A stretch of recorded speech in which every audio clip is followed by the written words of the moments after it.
everybody. Welcome to another week of CLCI Live. This week there's not a lot of us. I don't know if you guys out there, watching see this. There's only 3 of us here today. It's the Cunning Marketing Reunion Tour. It is the Cunning Marketing Reunion Tour. We got rid of all the people who didn't know anything about marketing. And we said, you just get the 3 of us. Left the experts. Although it is our marketing month, we will be having other people on next week. But today we are just doing the 3 of us because Jen is flying back from somewhere and Lisa is not feeling so well. So we will welcome them back when we come next week. What we're going to do. In the meantime, those of you watching, my cat is really wanting my attention. Those of you watching, make sure that you join in the conversation. We want to hear from you. We do this live so that we can hear from you. So please join in the conversation. And I will let Anthony introduce the topic. We're done talking about emotions 101. We're going the opposite direction. We're talking about cold, hard, logical marketing 101 and the trends that we need to be aware of in 2024. It's almost the end of first quarter. There's a whole lot of 2024 left to market in. So we're talking about what you should expect and what you should consider going into this year and the years to come. Danger. So it's more like an overview of topics that we might discuss in later marketing 101s. But there's a few. I've got a handful that is new and upcoming. I know we've all done our research. Should I just jump into it? Yeah, so we'll be covering specific topics as we move through this here. And we're going to just sort of be presenting after some research what we think are the relevant, and let's really drive that home, the relevant topics for 2024 for us all to be aware of. And let us begin. Okay, so one trend, I'm just going to go into the deepest topic, is AI. Big one. We've all started to hear about AI, and you've all probably maybe played with it a little bit. You might have used ChatGPT or heard of it, or you might use Google's Bard, which is now something else. It's not even called Bard anymore. It's called Google Bard. It's now what? Gemini. I keep on getting it mixed up. There's a lot of AIs out there. And I'm not even really going to be talking so much about using AIs yourself. I think a lot of the AI tools that people will start to push on you in 2024, you really don't need. That's another trend. People telling you to use AI tools or putting AI in their keywords for tools to use for marketing. You probably don't need it, and it's probably not that good, and it's probably something you could do for free yourself. Have you guys started to see like AI tools in like marketing for CLCI or marketing for like your mermaid stuff, Brooke? Yes, I've seen some AI tools. Of course I have. I think I've even dropped some AI tools in, as far as specific to mermaiding. Not that I'm aware of, but I definitely anything when you're in regards to like self-promotion or promoting a business. Well, yeah. I mean, so like there's so many ways. Like I posted an AI tool that where you could upload pictures and get a professional headshot generated.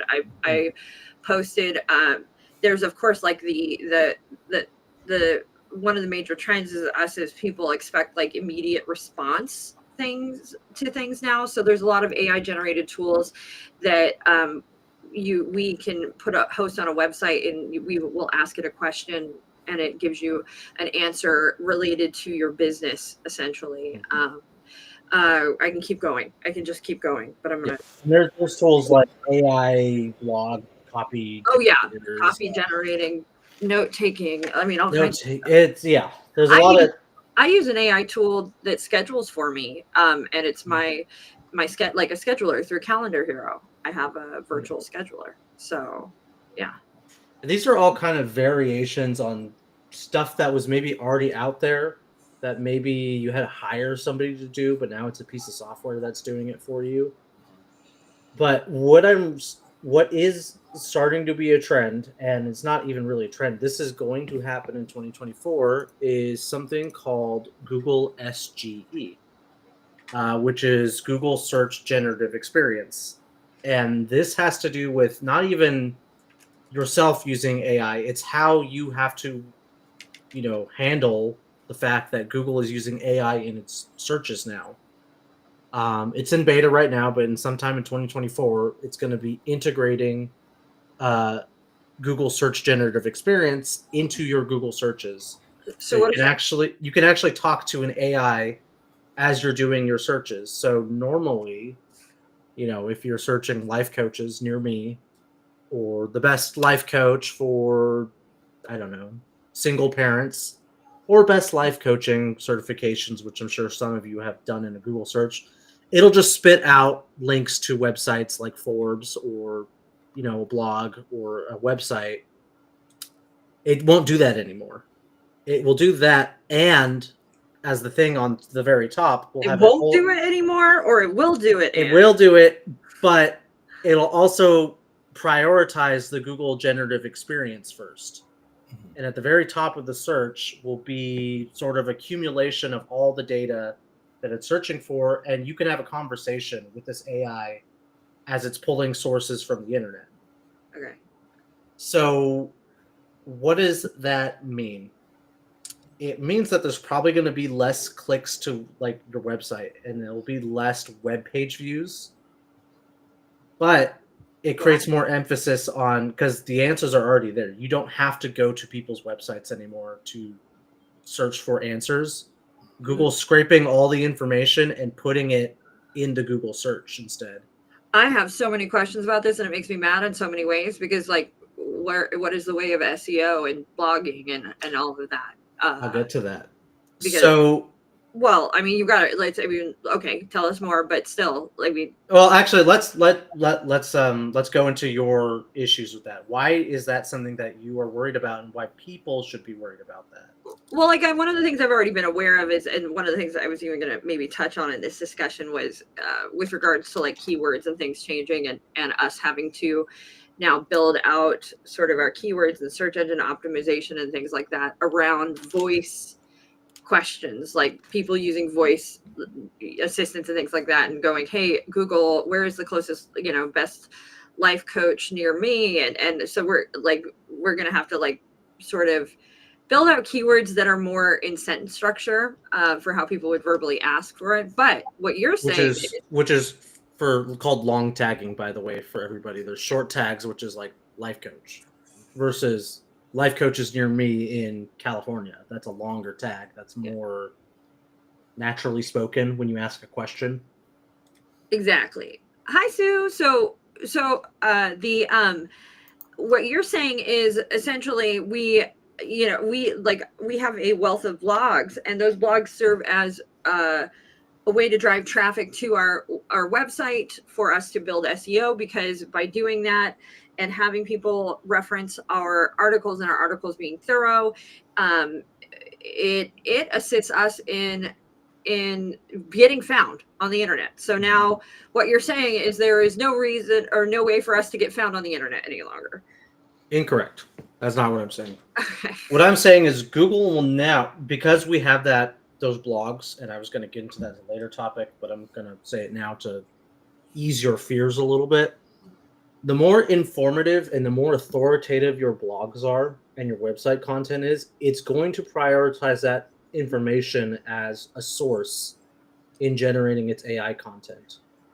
So you can see the list of sources when it's generating its content. When you can ask it in-depth questions, it'll pull up more sources, and it'll list the sources that it's come from. So like I did a search of what's the best life coaching institutions, and I did more deeper searches on our Certified Life Coach Institute, and would pull from sources such as Forbes and Very Well Mind, and pull from sources from our website and the ICF.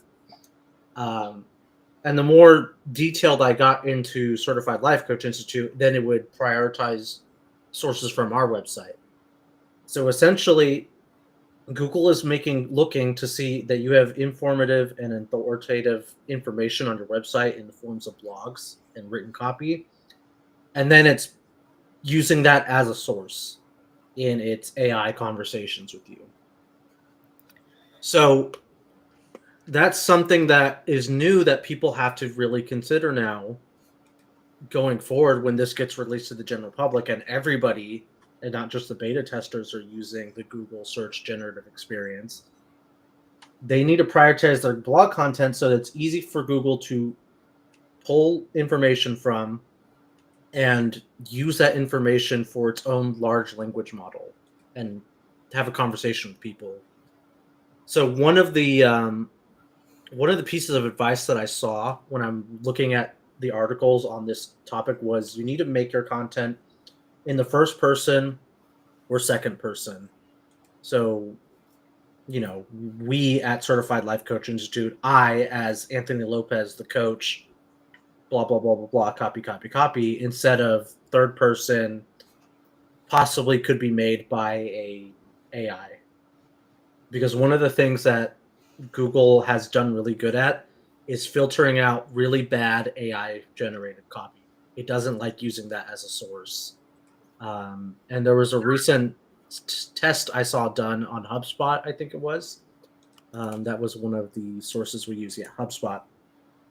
Where sometime around 2022, 2023, I can't remember, it used to see AI generated content as the same as normally generated content, and it would give it the same amount of views and priority.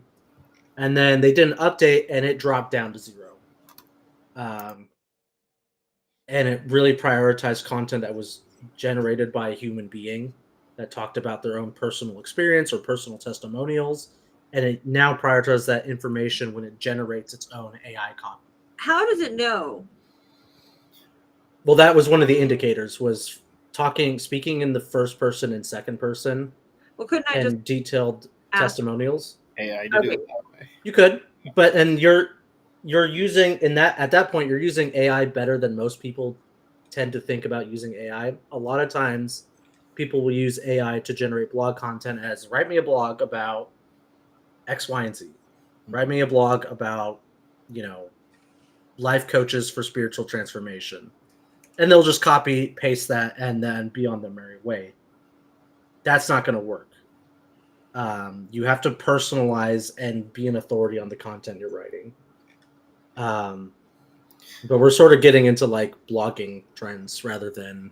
And we'll take a break from you, Anthony, and let somebody Yeah, else. I'm talking a whole lot. But what I'm saying is, be prepared for Google to start scraping, website information regarding your niche and or industry, and then talking about it with a person in an AI format. Yeah, because and I'm not going to say for it to start, because it already is. That's already how SEO is determined, is that Google is crawling sites and analyzing the content within. And the more authoritative, thorough, etc. an article is, that's why I always suggest, instead of you can always refine and build out and make a longer, more thorough article rather than having to write a bazillion articles. It's better to even go back in and revise and fix your articles and fill them out if you can. Which is it's called Google's EAT, I think, EAT rating, which is experience, expertise, authority, and trustworthiness. And that's how it basically determines what is good and what is not good.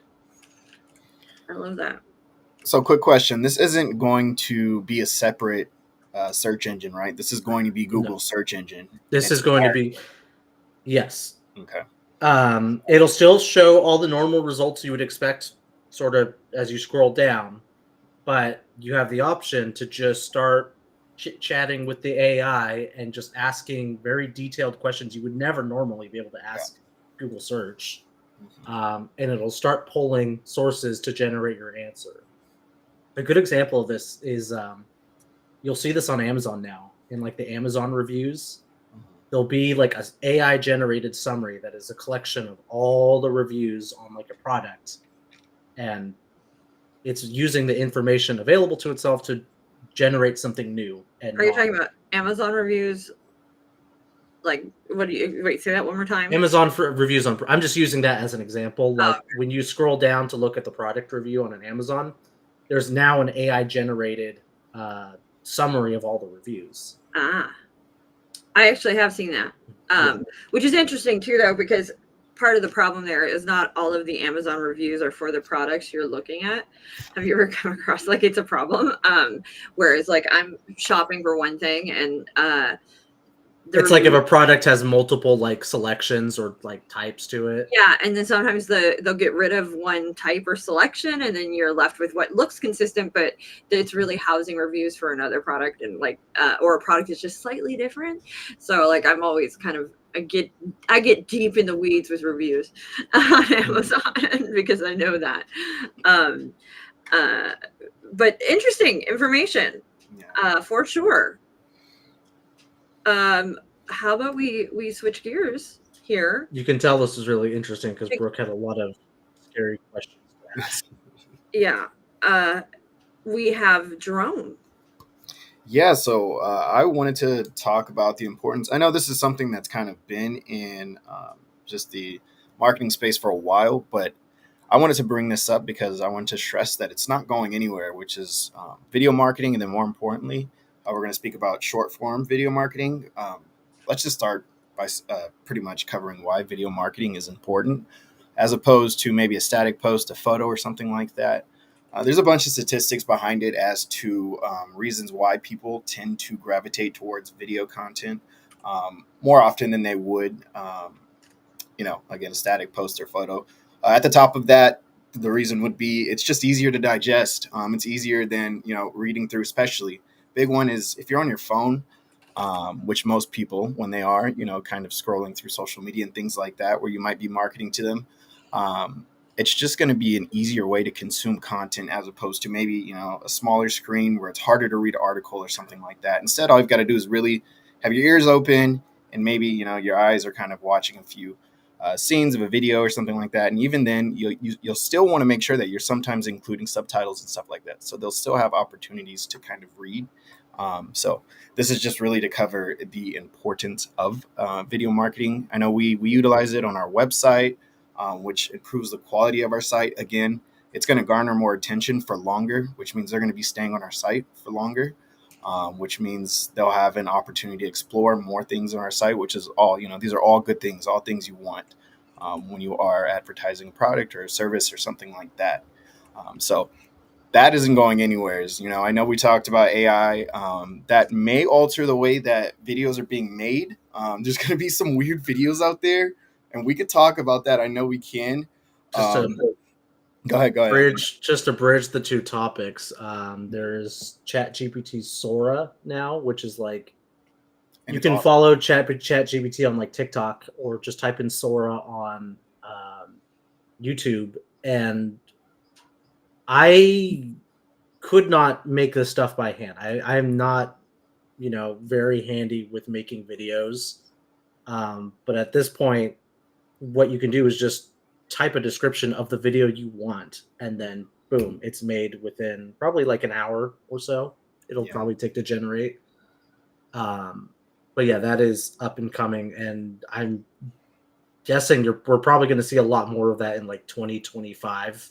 A lot of AI generated short form video content. What's funny, we'll go back to videos, is there is some backlash from AI generated non-video content that's happened, whereas people are like getting upset at things being AI generated because they want it to be real, and like it's confusing, and sometimes so now they're saying that things are going to have to be like labeled as an AI generated image. And so it's interesting just like to see in that space just how the world is adapting and how they're feeling and everything about what's going on.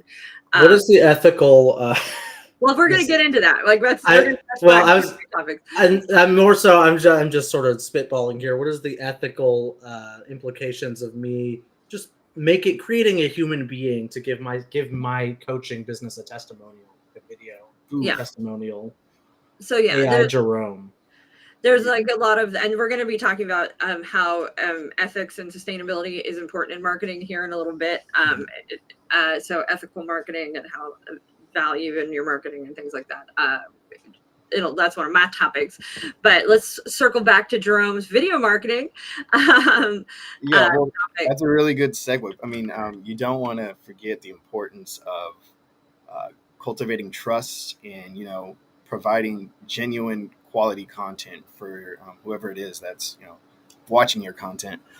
So that we'll talk about it later. I'm sure the ethics behind it, but that's another reason why creating video content is such an important it's such an important reason for you to go ahead and create to stress your brand and product, sell your services, is because it creates and cultivates trust with your audience, whoever that audience may be. Especially, you can do it in a couple different ways, but one of the best ways is to do just as we're doing right now, live. Eventually, this will get clipped down. It's not going to be completely, reworked where it's a whole different video. It's raw, and this is a great way to cultivate trust because you're looking at someone. It's not just kind of a closed door type thing where you're not sure exactly who's on the other end of if it's just a post or something like that. It makes it a little bit more difficult. You can obviously take a photo and something like that, but now you can hear what we're talking about. You can see how we're reacting to certain things. You can hear our voices. It's just a way of cultivating trust and creating authenticity for your brand. It's one of the best ways to connection. Like it allows us to connect with people because by putting a face to our brand and our business, we are far more inclined to connect with that as a human being than not having a face, a person present that is speaking. Far more relatable. It humanizes our brand, which is a good thing ultimately. Yeah. There is an interesting sort of double-edged sword in the space of video, though. I think that there's been a small rise in expectation with regard to qualify or not qualify. As far as small rise, I would just multitasking in expectation with regards to the quality of the videos. People are expecting a little bit of a higher quality, a little bit of something put into an effort put into video making these days. Do you want to speak into that, Jerome? Yeah, we clearly don't meet those expectations, but other people expect them. We've got the so that's actually a big and actually really fun topic of conversation is quality versus quantity, and there's a couple different answers for that. I do want to kind of finish up on the importance of short-term videos. So not just this is going to be a longer form video, which we do weekly, which is great because we create shorter term videos out of these, and we can spread them across multiple platforms.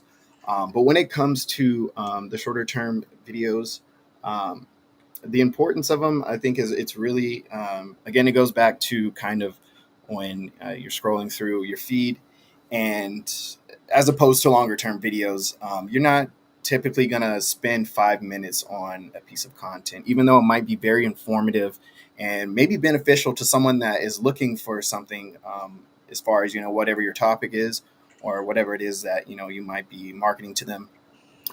It's just going to be a lot harder to garner that attention for, any longer than typically the rule of thumb is hopefully if you're going to put something out there, it's between 30 seconds to about a minute. Because around then, if you haven't, garnered their attention at that point, they're probably going to leave if you haven't given them something that they want. Exactly. What we like to do is, when we're done with these videos here, I go through our lives. I usually, when we're doing our lives, take down notes of like the hard hitting, just points in our conversation. And then I'll break those down and then distribute those on our multiple platforms that we do have accounts on. So that's going to be, just a really good way of not only again, building trust and garnering attention. But also, if you're providing value, that's a great way for them to actually to get clicks for maybe your website or anything like that. Move them over to maybe the longer form of content where they can get more information, and again, continue to build that trust. And from there, you can even start thinking about doing crazy things like once you have that audience, you can even think about maybe developing some sort of like group like on Facebook or LinkedIn or anything like that. And that's where you really got them. That's where you really got them, where you can cultivate that group and you can kind of advocate for, your services and stuff like that. If you've got a group set on LinkedIn or, a group on Facebook, they didn't accidentally stumble upon that. They decided to actively join that group. And now, again, you've got an audience that really, at that point, probably trusts you and is going to be a little bit more advantageous when it comes to being able to, again, sell your services or market anything that you're looking to do. So my Facebook groups is I'm in so many, it's stupid and it's a problem. I need to like filter and go through it. I don't use Facebook anymore. It's weird how relevant Facebook is still. It is the number one. It is still the number one social media platform. It has. And it blows. Would not have expected that. It is numero uno still, even 2024.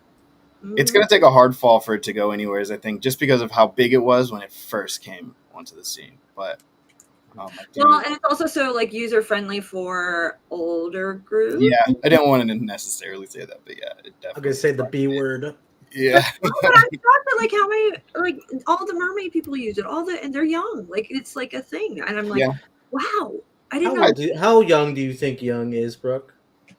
There's 20-year-olds. I mean, Okay. okay, if we're talking like. I would say I still know there's my fraternity, they still use it in college. They're a bunch of 19-year-olds. Yeah. I know we're kind of like going into the weeds here, but there's just like not another platform. We've got 30 minutes to kill. We can. That has like groups like that. There's like not another that like where that group option is as easily accessed, and they're doing it a little bit more now with Instagram, where you can like subscribe and things like that, or they have like these like little private like groups that as an account I can run and you get invited into it. It's a broadcast channel, so like that broadcast channel on Instagram is kind of like a group, but it's like specific to your channel. So like I would be like, join my Mermaid Brigadier broadcast channel, and in this channel I'm going to release X, Y, or Z exclusively to my channel followers, or it's like it makes it feel like they have a more direct route to you to ask you questions and have a conversation.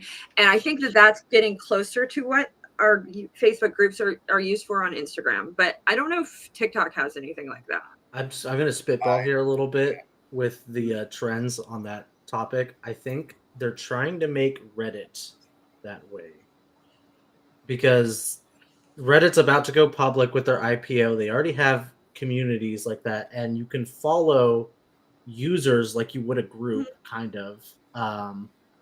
It's starting to turn into more of a social media, which I kind of already consider pros and cons, but that might be a social worth media. looking into as a trend for 2024 to see kind of what they do with that.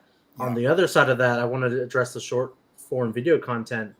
TikTok might be banned in the United States in the future. I don't believe that's going to happen. Last year, that has not happened. So I'm saying is I wouldn't put all my eggs in one basket with TikTok. Yeah, because there is. I don't think it's gonna. I think it would have happened if it was gonna happen. All I'm saying is I'm gonna get off my, grandstanding for a moment soon. Maybe if Trump gets elected, it might happen, but otherwise, I don't think it's gonna happen. No, I think Trump is it is a great point. I love TikTok.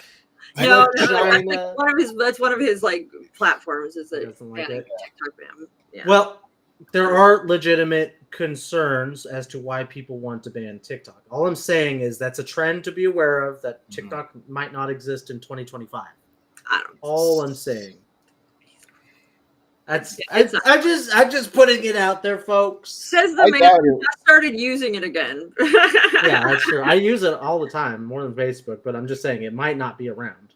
I think they vote on it tomorrow, actually, Congress. Oh, Vimeo is really secure. Stay tuned. But the problem with Vimeo is I don't think there's as much there's not a ton of usership in Vimeo. But I find a lot of more professional groups use Vimeo. More film folk use Vimeo, honestly. Yeah. LinkedIn definitely has groups, but I have my own mixed emotions when it comes to LinkedIn. Because it is so inundated with advertising at this point. And yeah, if you want to be marketed to, then LinkedIn's great. If you want to LinkedIn's not even in the top 5 of our top 5, not even touching it. People are don't care. I will say if your audience is business professionals, that's a really good space to be in. Specifically business professionals, it can be.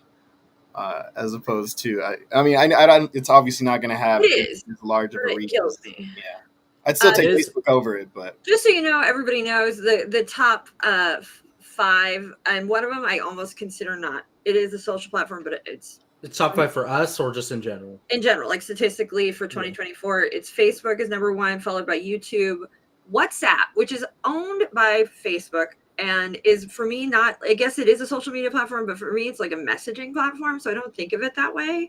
So I almost just leave that one out, and then it goes Instagram, TikTok, X, formerly Twitter, and then LinkedIn. So there's a Twitter. What is the Twitter replacement that just recently is starting to be Threads. No. It's a new one. Oh. It's newer than Threads. Okay, so while you look that up, let's move on to what our next trend for 2024 is going to be. And now that I've been distracted, I don't even remember. Also, those short form videos, really quick to touch back on short form videos, very important. People's attention spans are very short. Little tips: record in vertical, give yourself a few different options. If you can find a way to take your content, those short form videos, and utilize them on more than one platform, in more than one way, even better. And that's why sometimes it's good to record this way, post, long form in reels, post sideways in your Facebooks, and then, Facebook story. Like there's finding a way to sort of utilize the same bit of information, creating that micro content out of, and that's what we do here. We create something long form and then we break it up and we're able to utilize it on so many different platforms. It's crazy. Like if we start to bring it, how this becomes a blog, it becomes podcasts, it becomes short form content, it becomes Instagram Reels, this one video becomes so many things. And that with content to put on a video, unless I'm really inspired, Sue, it's like it is a full-time job to come up with even when we do this, I am every week going, okay, and there are times where I'm really kind of struggling. We had a list of 20 different topics we could have picked from, and we had to pick and choose the one that would work for this. Couple tips for that: use AI. Use AI. Ask AI to generate you some ideas. Think about what you're working on your clients with, and remember, it's short form, so we don't have to say a lot in these videos. We just have to say something. Then will sort of dovetail into that quality over quantity piece, where we want to say something that really connects with our people and is genuine. And that's sort of what I'm going to move into, which is this idea of sustainable, purpose-driven marketing and what that means and what that is. I think more than ever, especially with newer generations, people are becoming far more aware of what we do and who we are and our value systems, and those sort of things are becoming very important in the psyche of human beings, but also in marketing as well. So much in the same way that there is, people are becoming more aware of just how we operate as human beings and more sensitive to that. Our businesses have to do the same thing and be aware of, one, how we're marketing and what we're doing and how it might affect others, but then also being human in our marketing is becoming very important, and being real, being honest, being authentic. That is not a new concept, being authentic in your marketing, but I think it is more important than ever. It is something that is really critical. And also I think that, not just I think, they're finding that having a sort of value system for your business and what it is that you're doing is important, because people are going to be much more willing to follow a brand, latch onto a brand. And it's kind of a given when it comes to coaching. I think it's a little easier if we're putting it out there, we're helping people and everything. But if you are somebody that genuinely comes off that you genuinely care about what you're doing, and what you're doing is genuinely helping people, I think that is something that is so important in your marketing and marketing in 2024. The other part of that is also important, and this is one of those things like, okay, well, how do I do that? What do I do? There was something we were reading, I was trying to find it right now as we were talking, is to make your client the hero instead of you the hero. And so what does that mean? An example would be to basically feature how your client's changes has helped make the world a better place, or made, it's sort of being able to feature that progress, and how it affects more than just one person, how everything we do sort of affects more than one person. Does that make sense as I'm saying this? So it's not really focused on, like, I guess the clients or the person you're working with, personal growth is important. Like, but how does that personal growth impact the rest of the world and society at large is what you're saying. Yes, and being willing to even discuss that. And it doesn't even have to be society at large, but if we were say, it's more than just a client being up here and saying, I reached my goals working with so and so. It's explaining how in reaching their goals, how that has benefited them, and how that has benefited even on a bigger level, and for that person and that client. It does work better with some brands better than people better than others. But if, let's say we're talking, we're coaching empty nesting mom who doesn't know what to do with her time, right? And at the end, and if we talk about how, well, we helped her build a business, and this business is a business that is now helping Makes the world, $1 million. helping the world, helping the environment, changing, you know what I mean? Has made her life better, has made the life for her kids better, has improved her marriage. What did all of that do? And just sort of explaining benefits on a larger level that is sort of. So what I was saying is, as opposed to, well, I helped her and now she has $1 million company and she's rich. Yes, Okay, that's exactly. fine. Versus she owns $1 million company, and because of that, she can do X, Y, and Z, and it influences all these other things, and she feels so much happier part of the community. Like, you're adding more context to how this is beneficial to not just her, but more than her.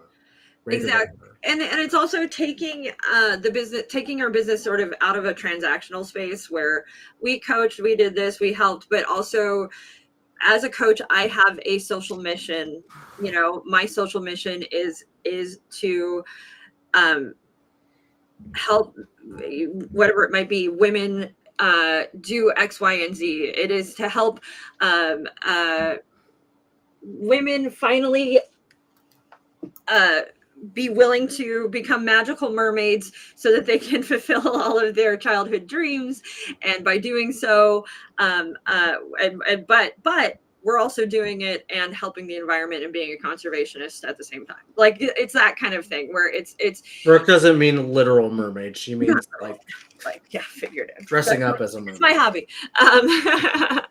But it's sort of knowing, being willing to feature like how you help on a community level, on a social level, and in sort of bigger picture. And I think that that is something that people are really looking for in brands Yeah, you now. can't really get away with not having a stance on things anymore. Yeah. Especially some pretty charged issues. I'm just using this as an example of what I've seen for the past year or so with Israel and Palestine. A lot of businesses will just flat out, they're taking a stand. This is how they feel about the situation. And we're putting that in our marketing. Or I think that it's a type of marketing and maybe virtue signaling, but you see this all the time where businesses will take very hard stances on political and social issues. And if you don't do that to a certain degree, it might feel either you're not really genuine or you don't really care. And people might not respond too well to that. Yeah. Not saying that you have to do that, but that is a trend that I'm observing, that businesses will tend to take a stand on these things. And it's just being willing to have a value system as a business. I think that people are far more willing to become emotionally attached to a business or a brand that they feel like is genuinely doing good and trying to make the world a better place.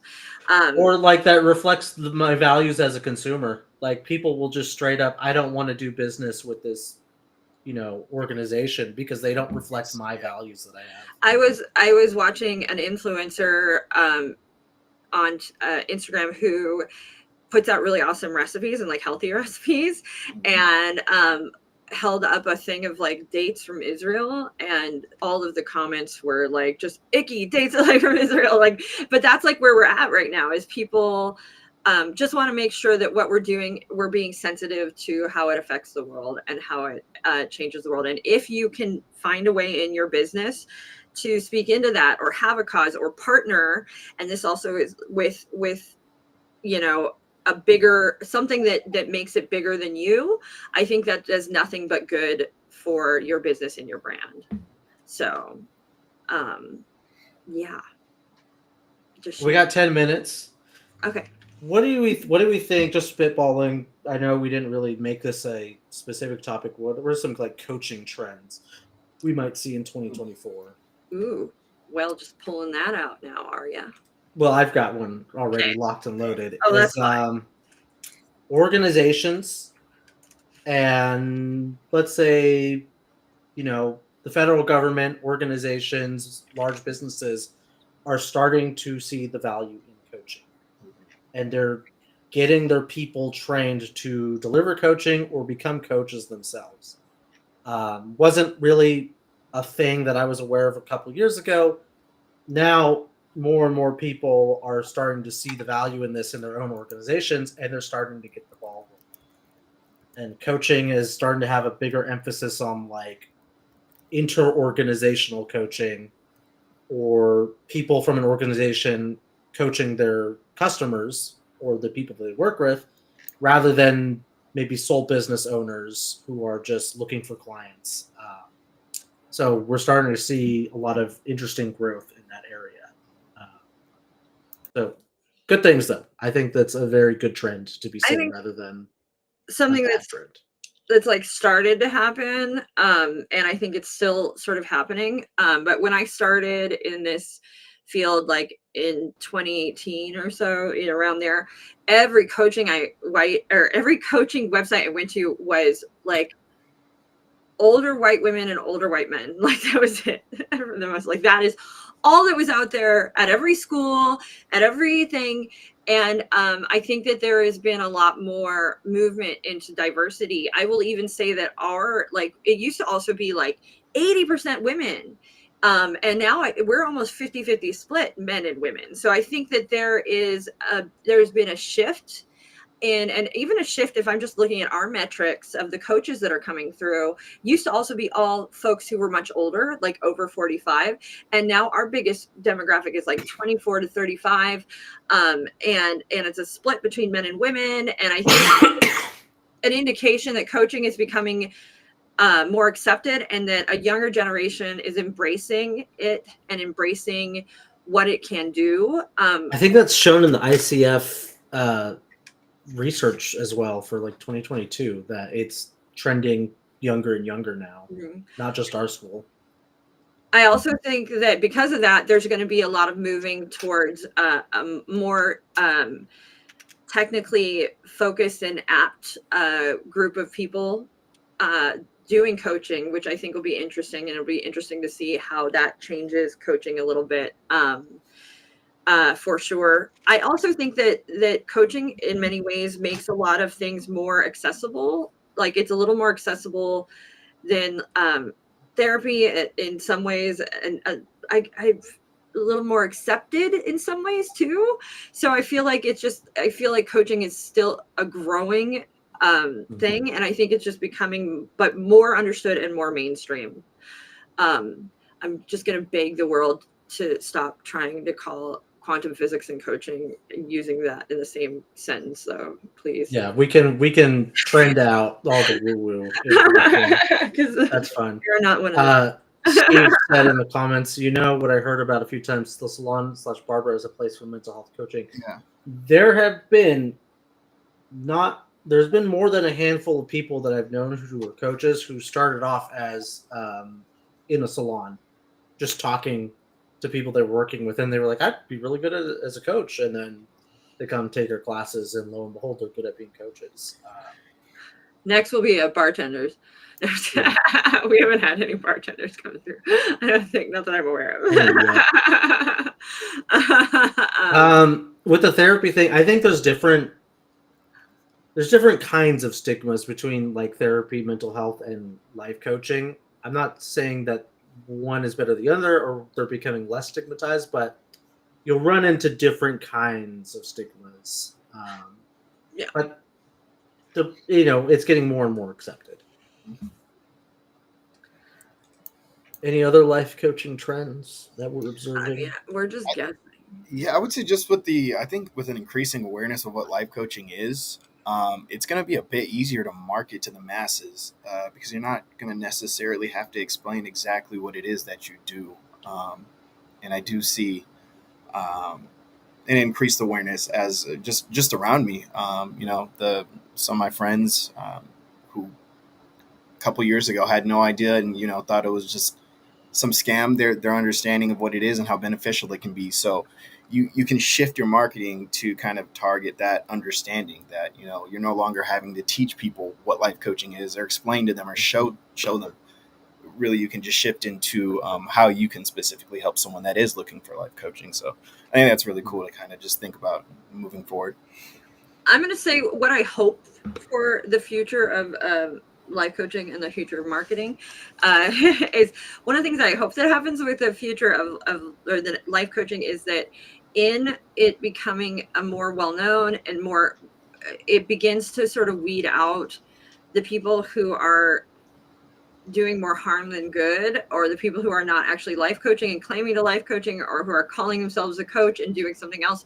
So I really hope that it becomes something more widely accepted, that people are looking for some level of training, some level of credentialing, some level of something in the coaching they are receiving. And I hope that becomes a more expected question for clients and people seeking coaching, because I think it is so important for people to first do no harm.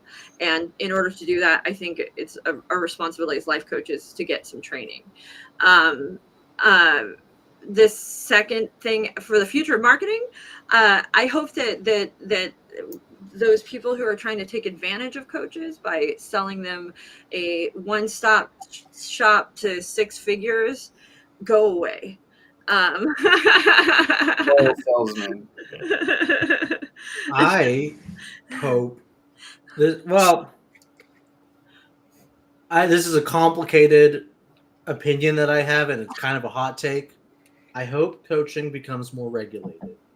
Mm-hmm. And I hope it becomes more regulated through, or I'm not going to just prioritize ICF, even though I secretly do, but just regulatory bodies are able to provide the life coaching and the institutes that are accredited by them, rather than it just being the Wild West still, where you can get a life coaching certification for $50, and then like a single, online course. I hope that life coaching tends to trend towards that way in the future, where it's more professionally accepted in that regard as well, and a little bit more regulated. But that's just my personal opinion.